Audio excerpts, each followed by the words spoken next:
Hi all, இன்றைக்கி பன்னீர் gravy எப்படி செய்யலான்னு பார்க்கலாமா? 2 கேப்சிகம் 2 ஆனியன் க்யூப் மாதிரி கட் பண்ணி வச்சுருக்கேன். அது ஒரு கப்பில் ஆட் பண்ணிவிட்டு 200 கிராம் பன்னீரும் ஆட் பண்ணிக்கோங்க. அதோடு சேர்த்து 1 teaspoon coriander powder, 1 teaspoon red chilli powder, 1/2 teaspoon garam masala add பண்ணிவிட்டு ஒரு கடாயில் ஆயில் ஆட் பண்ணிக்கோங்க. சூடான உடனே இந்த பன்னீர் டீப் ஃப்ரை பண்ணிக்கோங்க. அதே கடாயில் ஒரு 5-6 டீஸ்பூன் ஆயில் ஆட் பண்ணிவிட்டு ஒரு பிரியாணி இலை, 1/2 டீஸ்பூன் பெப்பர், 1/2 டீஸ்பூன் ஜீரகம் ஆட் பண்ணிவிட்டு 2 க்ரீன் சில்லி அப்புறம் ஒரு ஆனியன் ஆட் பண்ணிக்கோங்க. ஆட் பண்ணிவிட்டு 1/2 teaspoon ginger garlic paste add பண்ணிக்கோங்க. ஒரு 70% நல்லா வதக்கிட்டக்கப்புறம் 1 teaspoon coriander powder, 1 teaspoon red chilli powder, 1/2 teaspoon garam masala, தேவையான அளவு உப்பு இதை ஆட் பண்ணிவிட்டு 2 பழமான தக்காளி அரைச்சி வச்சுருக்கேன், அதுவும் ஆட் பண்ணிக்கோங்க.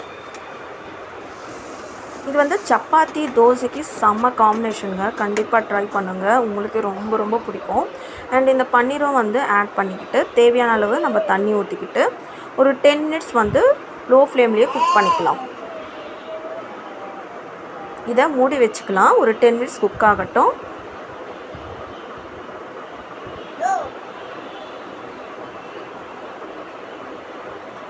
அவ்வளோதான். இந்த கொத்தமல்லி தூவிக்கிட்டு சூப்பரான பன்னீர் கிரேவி ரெடி ஆயிடுச்சு. கண்டிப்பாக ட்ரை பண்ணுங்கள். தேங்க்ஸ் ஃபார் வாட்சிங்.